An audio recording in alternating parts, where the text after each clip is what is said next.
Hello, everybody. Today we're going to be doing a little lecture on the Spanish-American War. I know we're all kind of at different paces, so that's why we're kind of doing it this way. Kind of give you some opportunities to, um, catch up on some things or work ahead. Um, so yeah, so let's get started. You guys will need your guided notes for this. So we kind of already started hitting at this on what was it? Tuesday when I had you guys do the different station activities on how obviously us, the United States, and Spain got into a little scuffle. We got in a war called the Spanish-American War, um, and there were different events that we'll talk about today that led to the outbreak of war. But ultimately, guys, the theme that I wanted you guys to get out of this whole thing, this whole unit, is that the fact that America during the Gilded Age, we're kind of building ourselves up. We're more isolationists, and then we start looking outwardly. We start intervening in world affairs. Again, the idea of imperialism. We want to control other colonies, other areas, to add to our wealth, to provide business opportunities for our U.S. businesses, to provide more resources.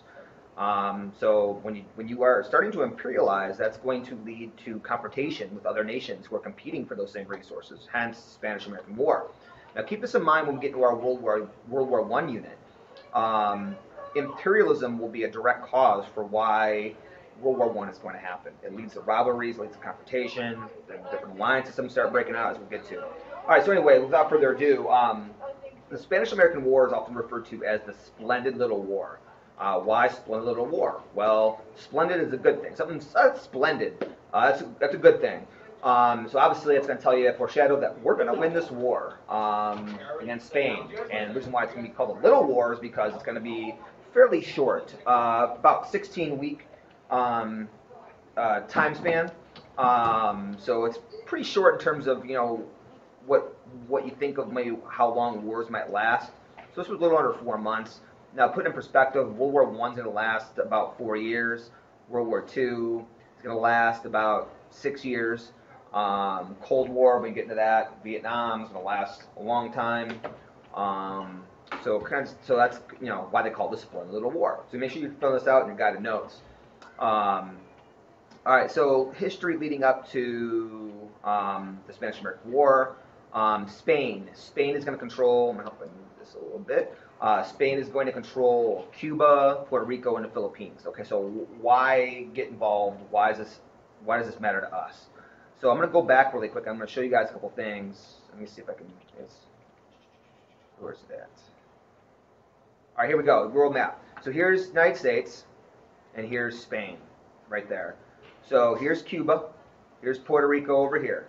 All right. So what do you notice about that? Where are those things located? Is it closer to them or closer to us? I'll give you a second.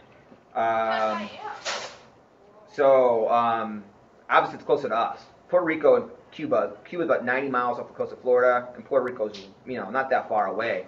So this is in our region of the world that has abundance of natural resources and business opportunities for U.S. businesses that we can use for our country and to our advantage.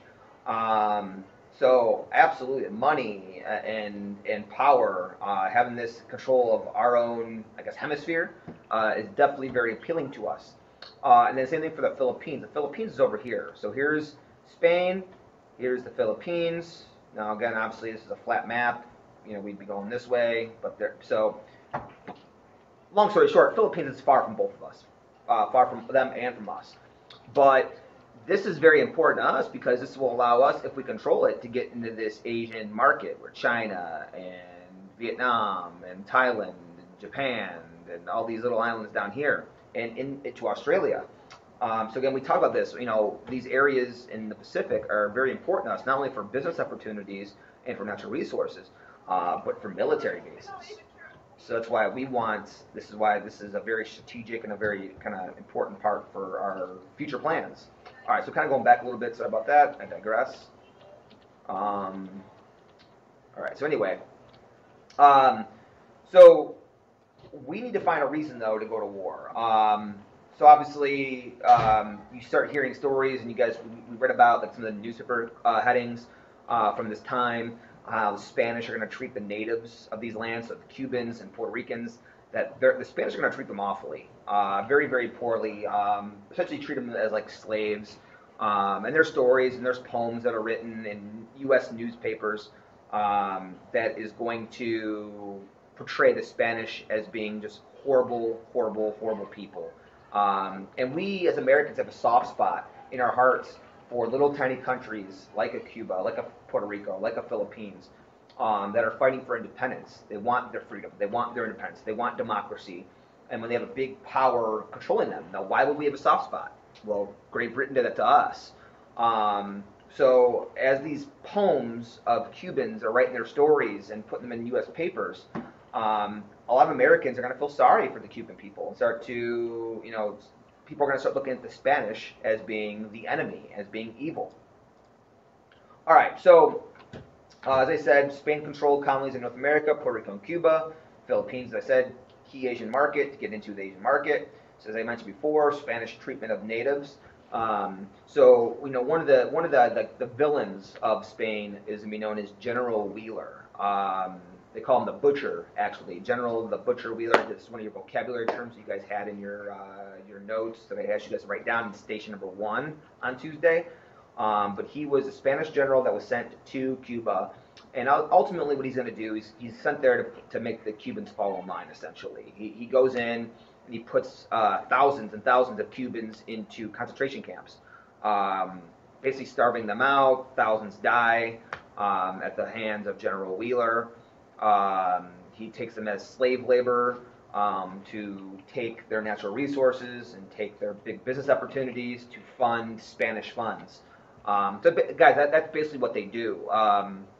If you're going to imperialize somebody, so Spain going into Cuba, using the Cuban people to mine, to work the lands, basically treating them as slaves, and you're going to take that labor, pay them very little or to nothing. You're going to take that resource and you're going to profit off of it. Think of Avatar, same thing. Americans are going to Pandora, they're going to take that rock, and they're going to profit off of that. While conditions in that area are going to be awful for the natives who live there. So for a long time, guys, the people in these areas are going to yearn for freedom. They want the Spanish out. They're looking for somebody, maybe for some help. So as we mentioned the other day, the role of the media plays a huge role in that. There became a competition between the two major newspapers during this time, William Hearst and Joseph Pulitzer, and basically it's a race and a competition to create news. And you guys saw some examples of that with the USS Maine. But ultimately, they make some outrageous headlines. They over-exaggerate because ultimately news sells. Again, I remember back then there was no Twitter or Facebook or anything along those lines. So people, they believe what they read. So the media is essentially going to be a big driving force behind this war and shaping public opinion against the Spanish and driving for war, as you'll see in a minute. So here's a little political cartoon about, the General Butcher Wheeler. He may serve his country still further in jail, yada, yada, yada. So, all right. So as I mentioned, you guys did this in one of your activities on station number 1. So I mentioned New York Journal, William Hearst, and the New Yorker, New York World, Joseph Pulitzer, both major newspapers during this time, read by millions of people.